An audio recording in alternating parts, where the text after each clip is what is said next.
तो हेलो दोस्तों, स्वागत है आपका आज की क्लास में। ठीक है, तो आज की जो क्लास है मेरे भाई पार्ट 2 होने वाली है। पार्ट 1 में मैंने प्रश्नावली 3.3 का आधे क्वेश्चन हमने करा दिए थे यहाँ से ऊपर के। ठीक है, इस क्वेश्चन से ऊपर के हमने पार्ट 1 में पूरा सॉल्यूशन एकदम अच्छे से करा रखा है। आज बारी है क्लास 2 की, जो पार्ट 2 होने वाला हमारा। यहाँ से इस क्वेश्चन से शुरुआत करेंगे और बचे हैं 3 या 4 क्वेश्चन, उनको आज की वीडियो में फिनिश कर देंगे। ठीक है, तो इससे पहले की वीडियो मैं इस डिस्क्रिप्शन बॉक्स में उसकी लिंक डाल दूंगा, उसको पहले जाकर देख लें पार्ट 1। ठीक है, उसके बाद इसको देखा पार्ट 2 को। ठीक, तो जो हमारा जो प्रश्न है मेरे भाई, ये रहा आपका प्रश्न। हम शुरुआत करने वाले हैं इस प्रश्न से, इस वीडियो की। ठीक है, इसके बाद पहले वाले क्वेश्चन थे वो मैंने करा रखे हैं ऑलरेडी, जाके देखिए, और इसके बाद वाले इस वीडियो में आपको मिल जाएंगे। ठीक है, तो बहुत आसानी से हम इन हिंदी वाले प्रश्नों पर चलते हैं और एकदम इजी वे में सिखाऊंगा मेरे भाई। बस आप वीडियो में बने रहिए, पूरा फिनिश होगा एकदम बेसिक से। ठीक है, ऐसे क्वेश्चन तो चुटकियों में होंगे। ठीक है, बस आपको मैं जो बताऊंगा वो फॉलो करते रहना है। ठीक है, तो मेरे भाई इस क्वेश्चन में जो क्या क्या रखा है उसको हम पहले समझते हैं, उसके बाद हम करते हैं। ठीक है, पहले क्वेश्चन में हमने क्या रखा है कि 5 वर्ष पूर्व नूरी की आयु सोनू की आयु की 3 गुनी थी। ठीक है, थी। 10 वर्ष पश्चात नूरी की आयु सोनू की आयु की 2 गुनी हो जाएगी। ठीक है, तो नूरी और सोनू की आयु बताइए। ठीक है मेरे भाई, अगर आपसे पास्ट में बात करें, थी मतलब पहले पहले की, पास्ट में जो बीत गया है। ठीक है, तो हमारा वहां पे बस माइनस लगता है। ठीक है, और हमसे जो फ्यूचर की बात करेगा हो जाएगी। ठीक है, फ्यूचर टेंस तो आपने पढ़ रखे होंगे, तो हम करेंगे वहां प्लस की। जैसे कि आप अभी देखो, आप अभी होंगे 18 साल के। ठीक है, और आपसे बोले कि तुम्हारी 2 साल पहले तुम्हारी उम्र कितनी थी, तो आप 18 में से 2 घटा के जब भी तो 16 बताओगे। आपसे पूछा आप 18 के हो, अगर तुमसे पूछा 2 साल बाद तुम्हारी उम्र क्या होगी, तो 18 में 2 साल जोड़ के 20 ही तो बताओगे। सेम टू सेम कंडीशन ये भी है। ठीक है, तो हमको निकालना है कि नूरी की और सोनू का आयु क्या थी। ठीक है, तो सबसे पहले हमको मानना होता है, तो हम मानेंगे, माना नूरी की आयु, मेरे भाई नूरी की आयु हमने मान ली x। ठीक है, और सोनू की आयु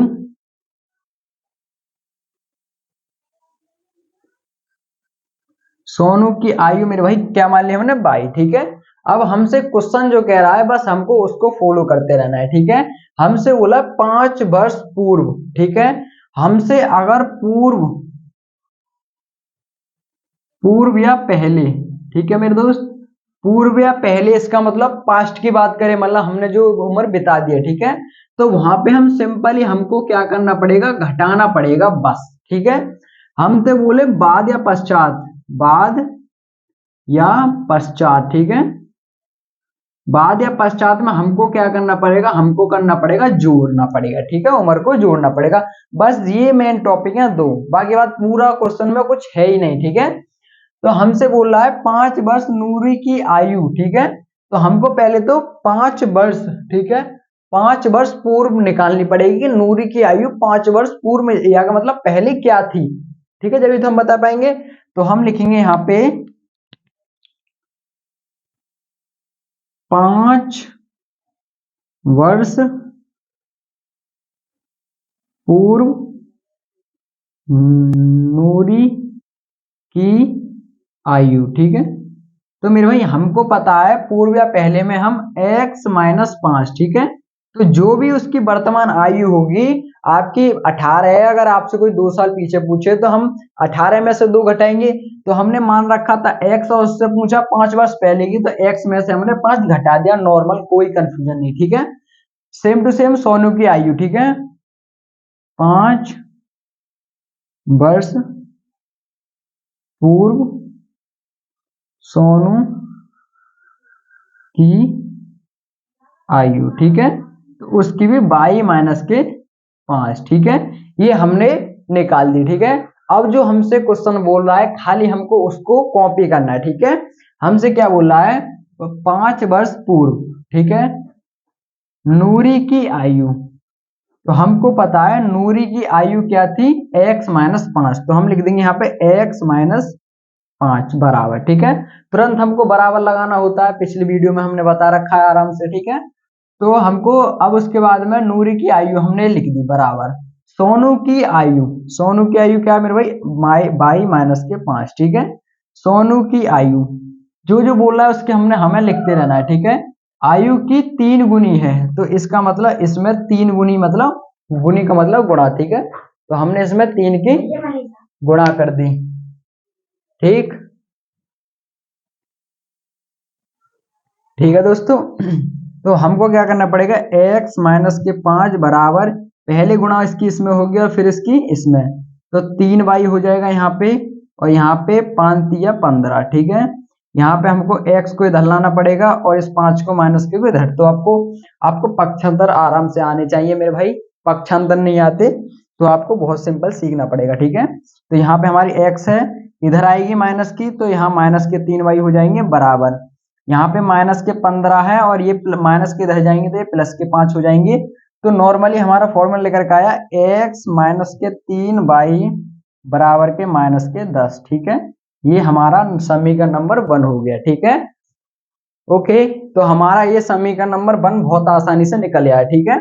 क्योंकि हमको पता है हमको जो बाई है वो इधर ले जाना पड़ेगा, जो हमारा 5 है वो इधर लाना पड़ेगा, ठीक है। तो पक्षांतर वक्षांतर आपको आने चाहिए, बहुत आसानी से हमने x माइनस 3y बराबर के माइनस के 10 समीकरण नंबर 1 प्राप्त हो गया, ठीक है। हमको यहाँ तक हमको एक समीकरण नंबर 1 मिल गया। अब समीकरण नंबर 2 के लिए हमको जो बोला है वो हमको सेम टू सेम करना पड़ेगा, ठीक है। तो मैं बोला 10 वर्ष पश्चात, ठीक है, बाद या पश्चात का आगे, ठीक है। अगर आपकी उम्र यहाँ पे 18 है, आपसे पूछा कि 10 वर्ष बाद तुम्हारी उम्र क्या होगी, तो 18 में 10 जोड़ के 28 बोल दोगे, ठीक है। तो हम यहाँ पे 10 वर्ष पश्चात की हम नूरी की और सोनू की आयु को निकालेंगे, ठीक है। तो हम लिखेंगे 10 वर्ष पश्चात नूरी की आयु, ठीक है। तो क्या हो जाएगी x प्लस 10, ठीक है। और इसी प्रकार 10 वर्ष पश्चात सोनू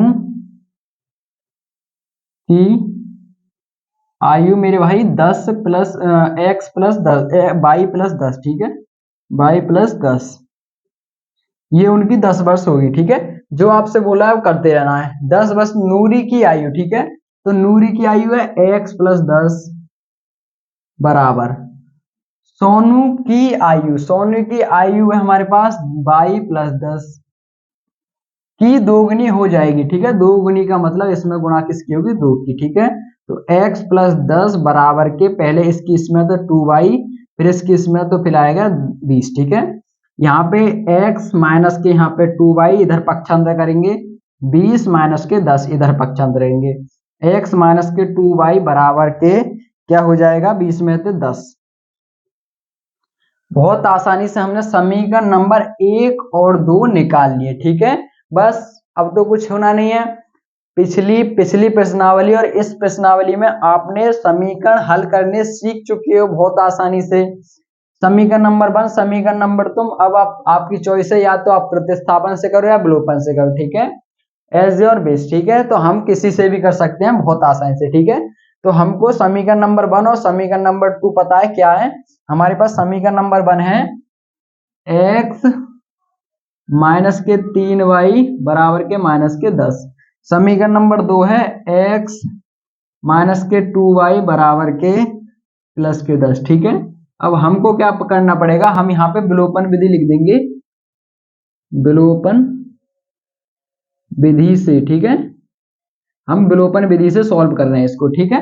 तो यहाँ विलोपन विधि से आपको ये पता होना चाहिए, हमको विलोपन विधि में जो है एक साइड बराबर करनी होती है। तो आपके सामने प्रॉपर एक साइड पे ऑलरेडी बराबर होके आई है, ठीक है, जो कि x x की है नहीं।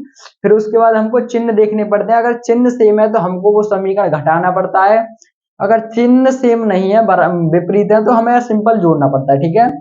तो जिन चिन्ह जो हमारे प्लस प्लस के हैं तो ये हमें घटाना पड़ेगा, तो घटाने पर, ऐसे कोने में लिख दिया करो, समझ जाता है एग्जामिनर, ठीक है। तो जब हम घटाते हैं तो आपको ये भी पता होना चाहिए कि नीचे वाले जो समीकरण है उसके चिन्ह चेंज हो जाते हैं, ठीक है। तो यहाँ प्लस का यहाँ माइनस का हो जाएगा, यहाँ माइनस का यहाँ प्लस का हो जाएगा, यहाँ प्लस का यहाँ माइनस का हो जाएगा। ये मेरे भाई ये कैंसिल आउट हो गया, यहाँ पे प्लस के 2 माइनस के 3, तो यहाँ पे माइनस का 1 भाई, ठीक है, बराबर माइनस माइनस के हैं तो मेरे भाई माइनस के 20, माइनस से माइनस कट गया, बाई बराबर आ गया मेरे भाई 20, ठीक है। तो हमने ये पता पड़ गया कि सोनू की आयु जो थी हमारे पास 20 आ गई है, बाई बराबर, ठीक है। अब x का मान निकालने के लिए इस बाई का मान समीकरण नंबर 1 या 2 किसी में भी रख सकते हैं, ठीक है। तो बाई का मान समीकरण 1 में रखने पर, ठीक है। समीकरण 1 है हमारा x माइनस के 3y बराबर के माइनस के 10, x माइनस 3y बराबर के माइनस के 10, ठीक है। तो x बराबर 3 गुणा y के स्थान पे 20 रखेंगे, ठीक है, बराबर माइनस के 10, ठीक है।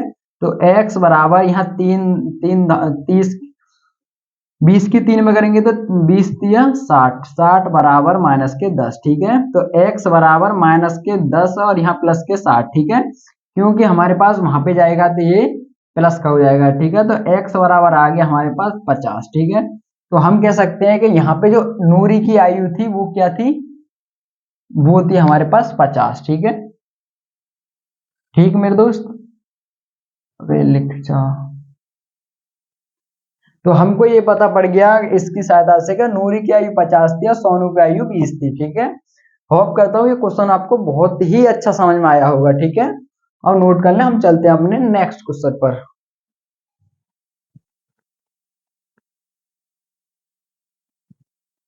तो दोस्तों ये रहा हमारा तीसरा क्वेश्चन, ठीक है। मेरे भाई आपको ये क्वेश्चन बहुत हार्ड लगता होगा, लेकिन आज के बाद ये क्वेश्चन एकदम इजी होने वाला है, ठीक है। आज के बाद आपके दिमाग में बिल्कुल सेट हो जाएगा, ठीक है। तो चलते हैं हम इस क्वेश्चन पर, जो कि हमसे बोल रहा है 2 अंकों की संख्या के अंकों का योग, ठीक है। आपसे बोला पहले सवाल को पढ़ा करो और सोचा करो कि इसने आखिरकार बोला क्या है। तो 2 अंकों की संख्या का योग 9 है, ठीक है। तो इसने ये बोला है कि आपके पास 2 अंक हैं और उन दोनों की संख्या का योग क्या है, 9, ठीक है। तो आपको मतलब इसमें 81 भी हो सकता है। अब 81 क्या है मेरे भाई, 8 और 1 इन दोनों संख्याओं का योग 9, ठीक है। 27 भी हो सकता है, ठीक है। तो 27 और 2 कितने हो गए, 9, और जी आपका 8, और ये हो सकता है 36 भी हो सकता है। इन दोनों का 3 और प्लस 6 9, ठीक है। कहने का मतलब बहुत सारी आपको संख्या मिल जाएगी जिन 2 संख्याओं का योग 9 आता होगा, ठीक है। तो हमको उनमें से ही देखना है कि ऐसी कौन सी संख्या है सवाल में, ठीक है, जिनकी संख्याओं के दोनों का योग 9 आवे, ठीक है। तो आपको ये तो पता पड़ गया हमको ढूंढना क्या है, ठीक है। हमको ऐसी एक संख्या देखनी है, वो 18 भी हो सकते हैं, ठीक है। हमको कोई एक संख्या देखनी है जिनका अंकों का योग कितना हो, 9, ठीक है। तो 1 और प्लस 8 हो गया कितना, 9, ठीक है। इसमें ये बोल दिया, ठीक है। तो हम इसको x मान लेंगे, इसको y मान लेंगे, तो x प्लस वाई बराबर कितना हो जाएगा, 9। समीकरण नंबर 2 पहला आपको मिल चुका है, ठीक है। उसके बाद बोला इस संख्या का 9 गुना, ठीक है। फिर उसके इस संख्या का 9 गुना, फिर संख्या क्या बनेगी, ठीक है। तो आपको ये पता होना चाहिए कि हमारे पास संख्या तो यही है ना, एक, ठीक है। तो हम इसको बोलते हैं इकाई, इसे बोलते हैं दहाई। आपको ये नहीं पता कि इकाई, दहाई, सैकड़ा, हजार क्या होते हैं, तो आपको पता होना चाहिए, ठीक है। जैसे हमने लिख दिया यहाँ पे हमने लिख दिया 36, ठीक है। तो हमारा 1 तो हो जाएगा इकाई, 6 तो हो जाएगा हमारे पास इकाई, ठीक है।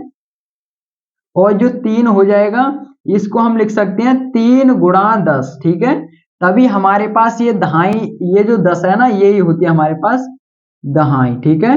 तो 3 9 30 प्लस 6 36, ठीक है। अगर हमने बोल दिया 343, ठीक है, तो ये हमारे पास इकाई होती है, ये हमारे पास दहाई होती है, और ये हमारे पास सैकड़ा होती है, ठीक है। अब बोलेंगे ये इकाई मतलब 1, ठीक है, और दहाई मतलब 4 गुणा 10, ठीक है, प्लस ये सैकड़ा मतलब 3 गुणा 100।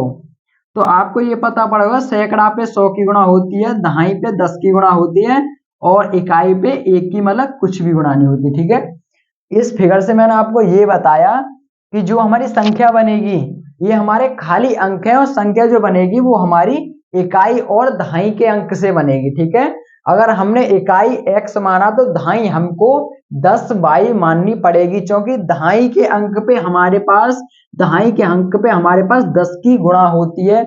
अगर सैकड़ा की बात चलती तो सैकड़ा के स्थान पे 3 जो संख्या हमारी संख्या हम मानेंगे उसमें 100 की गुणा होगी। ठीक है, कुछ नहीं समझ में आया? ये समझ में आ गया तो बहुत अच्छी बात है, नहीं आया तो डोंट, कोई दिक्कत नहीं, वापस समझा देंगे। ठीक है, तो ये हमने थोड़ा सा आपको इंट्रोडक्शन दिया इस क्वेश्चन के बेस्ड पर। ठीक है, तो मेरे भाई आपको ये तो पता पड़ गया हो गया, हमने मान लिया दो अंकों की संख्या है। ठीक है, तो हमने मान लिया, माना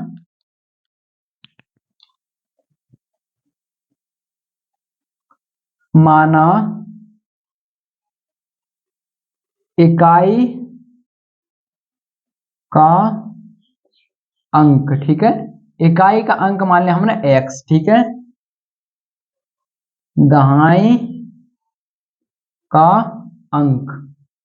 अंक मान लिया हमने y। ठीक है, अब हमने अंक माने हैं। ठीक है, अगर कोई हमारी संख्या है ये 36, तो हमने ये इकाई का अंक और दहाई का हमने मान लिया। ठीक है, कि x हमारी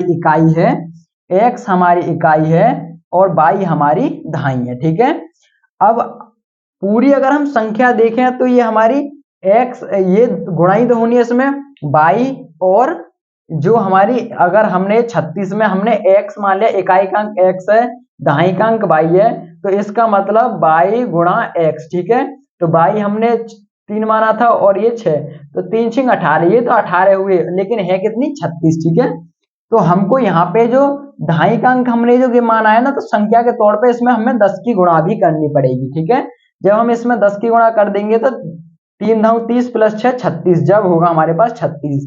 होप करता हूं अब आपको समझ में आया होगा। ठीक है, नहीं आया बिल्कुल दिक्कत वाली बात नहीं, और आगे क्वेश्चन करेंगे तो बिल्कुल समझ जाएंगे। ठीक है, तो अब आपको पता होगा संख्या क्या बनेगी। ठीक है, तो हमारे पास संख्या जो बनी,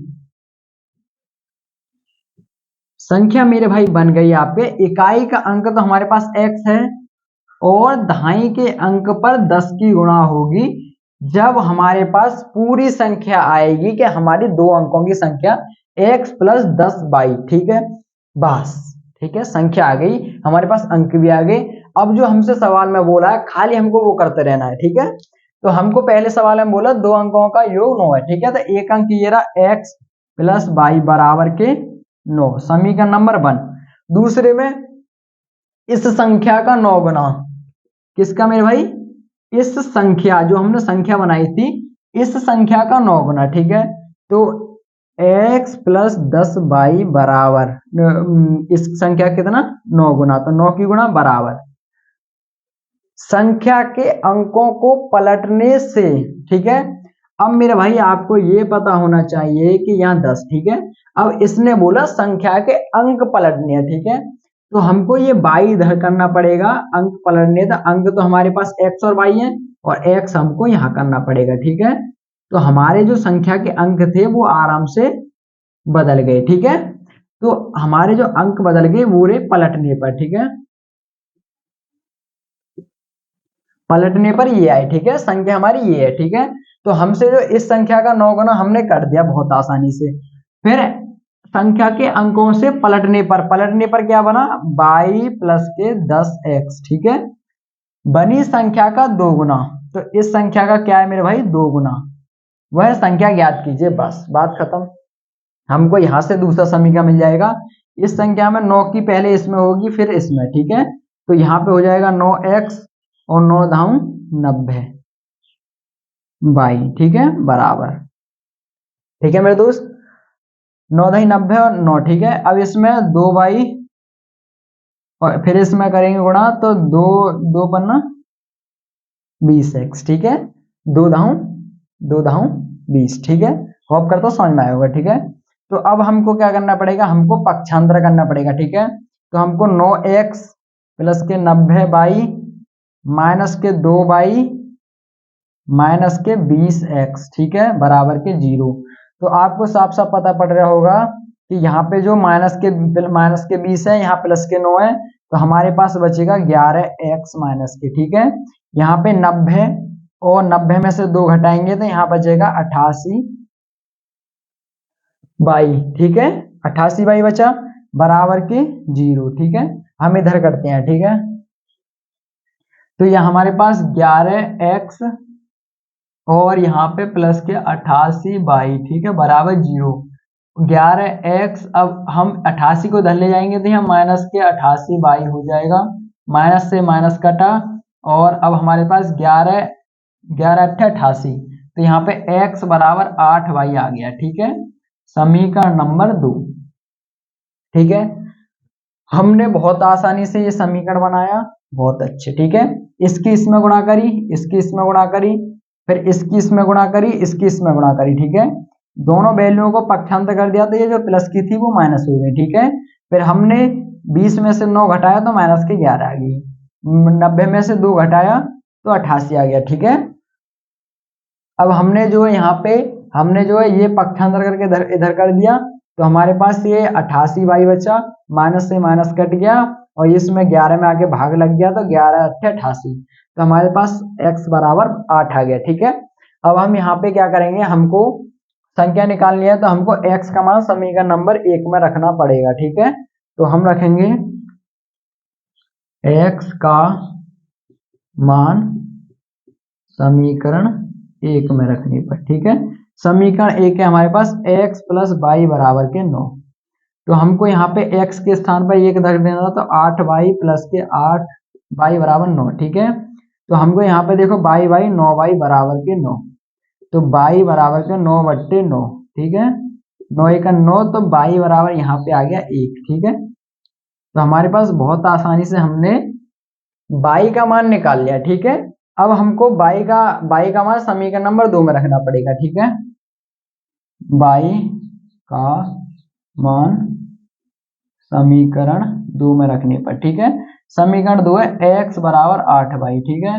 तो x बराबर 8 गुणा 1, y के स्थान पर 1 रखना है, तो x बराबर 8। तो हमको बहुत आसानी से 8x का मान भी मिल गया, ठीक है। हमने y का मान निकाल लिया और x का मान निकाल लिया, ठीक है। तो हमने अभी फिलहाल क्या निकाला है, हमने निकाल लिया कि जो इकाई का अंक है वो हमारे पास, इकाई का अंक जो है वो 8 है, और जो हमारे पास दहाई का अंक है वो हमारे पास 1 है, ठीक है। तो हमने अंक तो निकाल लिए, ठीक है। अब हमको संख्या निकालनी है कि वो संख्या क्या होगी, ठीक है। तो हमको ये पता पड़ गया, पहला अंक तो हमारा इकाई का जो 8 है, और दूसरा अंक है जो हमारा 1 है दहाई का, ठीक है, इकाई और दहाई, तो हमारे पास 18 आ गया, ठीक है। अब हम जो हमने ये संख्या में रखेंगे, ठीक है, संख्या में, तो हमारे पास संख्या हमारे पास x प्लस 10y, ठीक है। तो हमको पता है कि संख्या है, ठीक है। तो x हमारा क्या है मेरे भाई, x है हमारा, ये रहा x हमारा 8 आया इकाई का अंक, और दहाई का आया हमारे पास 10, तो और 10 गुणा 1, दहाई का हमारे पास आया 1, तो 8 प्लस 10, ठीक है। तो टोटल 8 और 10 कितना होगा, 18। तो ये रहा हमारी संख्या, ठीक है। आप देखोगे कि 18 है, ठीक है।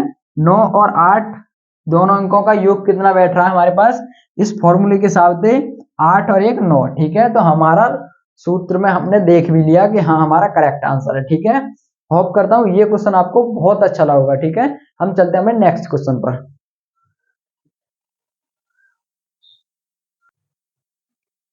तो दोस्तों ये रहा हमारा चौथा सवाल, ठीक है। बहुत आसानी से कराऊंगा मेरे भाई, बहुत इजी क्वेश्चन है, ठीक है। ये बस आपको देखना है कि इसमें बोला क्या है, ठीक है। तो इसमें बोला है मीना 2000 रुपए निकालने के लिए एक बैंक गई, ठीक है। उसने जो बैंक वाला था उससे बोला कि 50 और तथा 100 के नोट देने के लिए उससे कहा, ठीक है। बैंक गई, उससे 50 और 100 के नोट ही देने के लिए कहा, ठीक है। मीना ने कुल 25 नोट प्राप्त किए, ठीक है। जो नोट थे वो 25 ही थे, ठीक है। तो ज्ञात कीजिए उसमें 50 और 100 के नोट कितने थे, ठीक है। तो आपको ये बताना है कि जो 25 नोट थे उसमें से 50 के नोट कितने हैं और 100 के नोट कितने हैं। अगर हमको ये पता पड़ गया कि 50 के 15 हैं या कुछ भी है, अगर हमको ये कुछ भी पता पड़ गया, अगर हमको दोनों नोटों को पता पड़ गया कि ये 50 कितने हैं 100 कितने हैं, टोटल हमारे पास कितने हैं 25, तो आपको साफ साफ एक इमेज क्रिएट हो रही होगी कि एक्स हमने कोई नोटों की संख्या हमने एक्स मान ली 50 की, और बाई की हमने 100 की हमने बाई मान ली, तो x प्लस बाई बराबर 25। ठीक है, क्योंकि हमको नोट कितने हैं टोटल 25, तो हमको जो है 50 के 100 के टोटल कितने नोट लेने हैं 25। ठीक है, तो आपको ये पता पड़ रहा होगा मीना ने निकालने के लिए बैंक गई। ठीक है, तो हमको मानना पड़ेगा, माना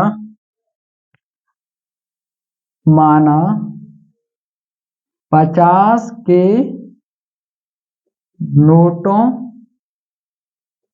की संख्या x। ठीक है, और 100 के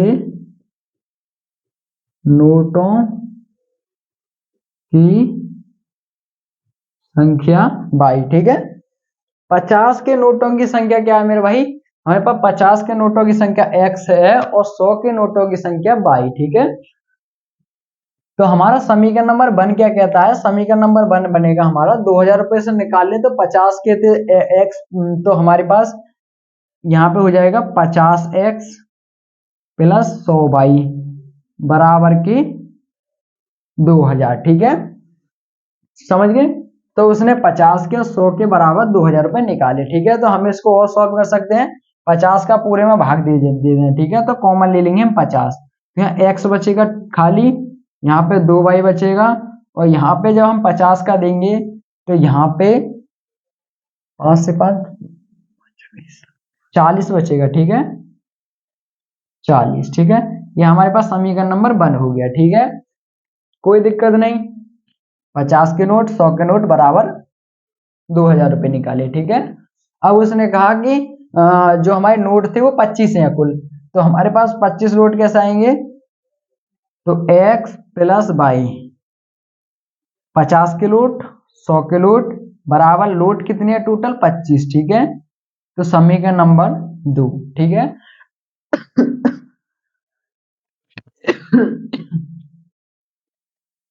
सॉरी, तो हमको बस ये सॉल्व करना है। ठीक है, हमको प्रतिस्थापन विलोपन दोनों विधि पता है, तो हमको सॉल्व करने में बहुत आसानी रहेगी। ठीक है, आगे मैं लिख नहीं रहा, यहीं सॉल्व करता हूँ। ठीक है, समीकरण नंबर ये रहा, समीकरण नंबर 2 ये रहा। ठीक है, हम करेंगे विलोपन विधि से। हमको ये पता होना चाहिए कि विलोपन विधि से करने के लिए कोई एक साइड बराबर होनी चाहिए, तो हमारे पास ये एक साइड बराबर है, ये नहीं है। अगर हम इसको बराबर करना चाहें तो इस समीकरण में 2 का भाग गुणा करना पड़ेगा। ठीक है, तो बाई के बराबर बाई आ जाएगा। ठीक है, लेकिन हमको पहले से दे रखा है तो हम पहले से ही करेंगे। ठीक है, उसके बाद हमको देखना पड़ता है चिन्ह सेम होंगे तो हमको घटाना पड़ता है, अगर चिन्ह विपरीत होंगे तो हमें जोड़ना पड़ता है। ठीक है, चिन्ह सेम है तो हमें यहाँ पे लिखना पड़ेगा घटाने पर। जब हम घटाते हैं तो चिन्ह चेंज हो जाते हैं, तो ये सब माइनस हो जाएंगे क्योंकि प्लस के, ये कट गया, ये हमारे पास बाई आया यहाँ टोटल, माइनस एक 2 में से एक गए तो बाई। ठीक है, यहाँ पे हमारे पास क्या आया 40 में, तो अगर हमने 25 घटा दिया तो 15। ठीक है, तो हमको पता पड़ गया बाई का मान जो है 15, तो हमको ये पता पड़ गया जो बाई 15 जो है हमारे पास, जो हमारे 100 के नोट थे वो हमारे पास कितने आ गए हैं, 100 के नोट मेरे भाई आ गए हैं हमारे पास 15। अगर तुम अनुमान लगाओ तो हमारे पास 100 के नोट 15 है, तो बचे कितने 10, और 10 हमारे क्या किसके होंगे 50 के। ठीक है, अगर नहीं आ रहा समझ में तो अभी अभी उसको भी निकालते हैं। ठीक है, बाई का मान समीकरण 1 या 2 में किसी में रख दो। ठीक है, तो बाई का मान समीकरण 1 में रखने पर, ठीक है, समीकरण 1 है हमारे पास एक्स प्लस 2y बराबर के 40। ठीक है, बाई का मान 15 आया है, तो x प्लस 2 गुणा 15 40। ठीक है, तो x बराबर 30, x प्लस 30 बराबर 40। ठीक है, क्योंकि 15 दूनी 30, तो x बराबर 40 बट्टे माइनस 30, ठीक है, क्योंकि ये प्लस का इधर जाके माइनस का हो गया, ठीक है, तो यहाँ पे बचा 10। तो हमारे पास 50 के नोट से को कितने आए, 10। आपका क्वेश्चन बहुत आसानी से सॉल्व हो गया, ठीक है। होप करता हूँ ये भी क्वेश्चन आपको बहुत अच्छा लगा होगा। और मेरे भाई हम चलते हैं अपने लास्ट क्वेश्चन पर इस प्रश्नावली के, ठीक है।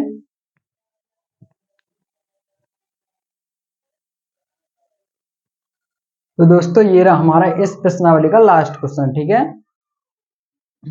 जितना बड़ा ये दिख रहा है असल में ये बहुत ही छोटा है, ठीक है, बस शुरू होने से पहले खत्म होने वाला है, ठीक है। बस इसको ध्यान से पढ़िए और समझिए इसमें क्या बोल रखा है, ठीक है। तो पहले हम पढ़ते हैं। तो इसने बोला किराए पर पुस्तक देने वाले किसी पुस्तकालय का प्रथम 3 दिनों का एक नियत किराया है, ठीक है। कोई हमारा पुस्तकालय है, उसमें से अगर तुम किताब लाओगे तो जो हमारे प्रथम 3 दिन लगेंगे, या 10 रुपये या 20 रुपये 50 रुपये 100 रुपये कुछ भी हो सकते हैं, ठीक है, वो आपको देने ही पड़ेंगे, ठीक है। समझ गए, उसके 3 दिनों का एक नियत किराया है, ठीक है, वो तो आपको देने ही पड़ेंगे, वो आपको पता है कितना है, ठीक है। तथा उसके बाद प्रत्येक प्रतिदिन का अलग किराया लगता है। सरिता ने ठीक है, अगर 3 दिन के अलावा 4 दिन या 5 दिन या कुछ भी करें तो उसका वो अलग किराया लगता है। जैसे कि हमने पिछले में एक सवाल ऐसा ही किराया पढ़ा था भाड़े वाला, ठीक है, तो इसी प्रकार है, ठीक है। तो हमको ये 3 दिन तक तो कोई जितना उसका किराया वो देना पड़ेगा, ठीक है। अगर हम आगे और दिन रखना चाहते हैं, या एक्स्ट्रा 1 दिन या एक्स्ट्रा 2 दिन, ठीक है, अगर एक्स्ट्रा 2 दिन रखेंगे तो हमको टोटल 5 दिन का किराया देना पड़ेगा, ठीक है। तो पहले दिन में अगर हम माने 10 किराया है, ठीक है, 10 रुपये, अगर हम उसको 1 दिन और रखना चाहते तो प्रत्येक दिन के अनुसार अब उसने 5 का रखा कि हर एक 5, 1 दिन एक्स्ट्रा रखोगे तो 5 दिन और 5 रुपए और एक्स्ट्रा देने पड़ेंगे, ठीक है। 2 दिन रखोगे तो 10 रुपए एक्स्ट्रा देने पड़ेंगे, ठीक है। समझ रहे हो ना क्या कहना चाह रहा हूँ। तो उसको अलग किराया देना पड़ेगा, ठीक है। सरिता ने 7 दिनों तक एक पुस्तक रखी, ठीक है। सरिता ने 7 दिनों तक, इसका मतलब 3 दिन तो उसका नियत किराया था वो अलग, 7 दिन का इसका मतलब 4 दिन का उसको अतिरिक्त किराया देना पड़ेगा, ठीक है। तो उसने उसको 27 रुपए दिए। जबकि सुशी ने एक पुस्तक को 5 दिनों तक रखा, ठीक है। 3 दिन तो नियत, एक्स्ट्रा उसने 2 दिन रखे, ठीक है, अतिरिक्त उसने 2 दिन रखे, तो उसको 2 दिन के हिसाब से उसने उसको 21 रुपए दिए, ठीक है। तो आपको नियत किराया बताना है कि उसका 3 दिन का किराया कितना था और उसको अतिरिक्त के हिसाब से और कितना लेता था, ठीक है। तो बस हम मानेंगे माना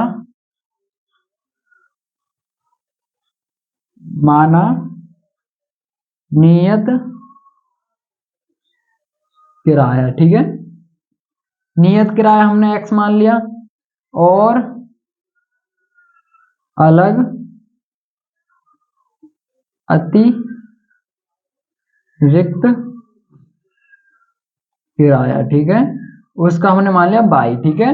तो उसने जो बोला जो हमारा जो ये थी सरिता, उसने 7 दिन, ठीक है, तो 3 दिन तो हमारी नियत होगी तो x, ठीक है, नियत हमारा x प्लस 7 दिन में अगर हम नियत 3 दिन को घटा दें तो कितना बचा 4, तो हमने अतिरिक्त कितना रखा, वो अतिरिक्त रखा हमने 4 दिन, ठीक है।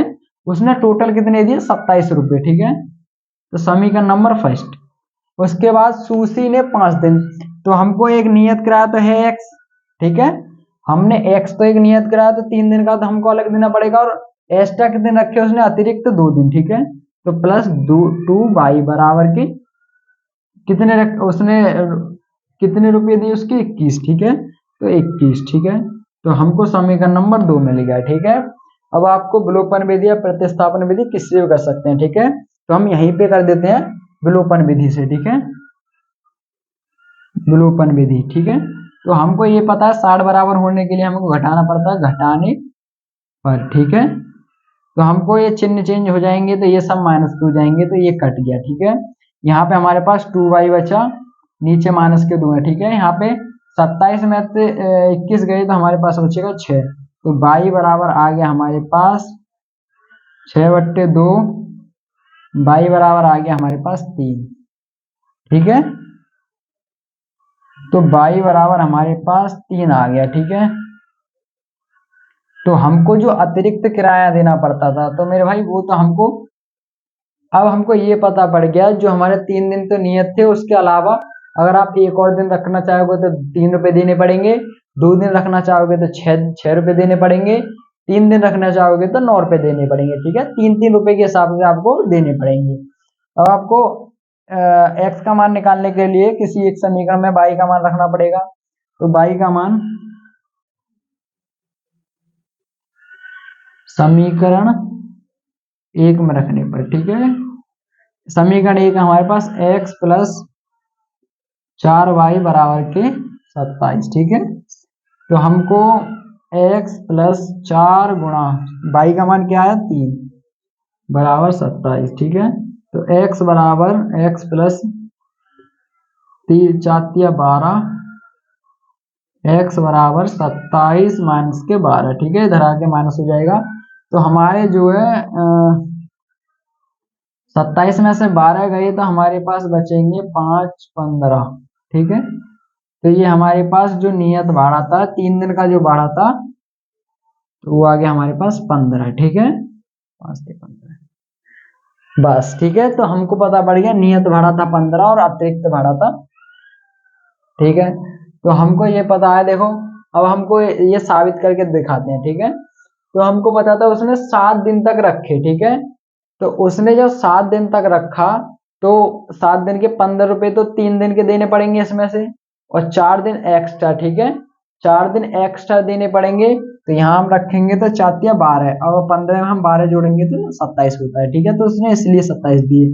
हमको पता है नियत भाड़ा था उसका 15, अगर 15 में उसने 2 एक्स्ट्रा रखे तो 3 रुपए और देने पड़ेंगे। एक्स्ट्रा कितने थे 3, तो 2×3=6, अब हम 15 में 6 जोड़ेंगे तो 21। ठीक है, आपको क्वेश्चन के साथ साथ आपने जो पूरा सिस्टम कर रखा है वो भी आपको, वो आंसर फॉलो कर रखा है वो भी देखना है। ठीक है, तो आपको जो पेपर में अगर आपका क्वेश्चन गलत होगा तो ये आपका सिस्टम फॉलो नहीं करेगा। ठीक है, वो गलत गलत आएगा, तो आपको ये भी पता पड़ जाएगा तो हम अपने एग्जाम में क्वेश्चन को सही करके आए हैं गलत।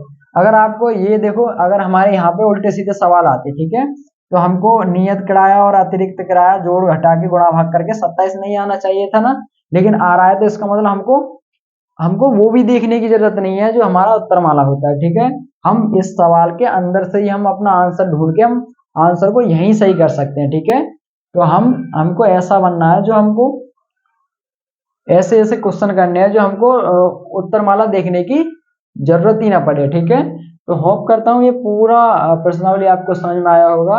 अब हमारा न्यू बुक से अब हम हमारा पार्ट नंबर 4 शुरू होगा। ठीक है, तो हम चैप्टर नंबर 4 पे पहुंचेंगे अगले वीडियो में। ठीक है, तो इसके लिए इतना इतना ही। धन्यवाद। जय हिंद दोस्तों।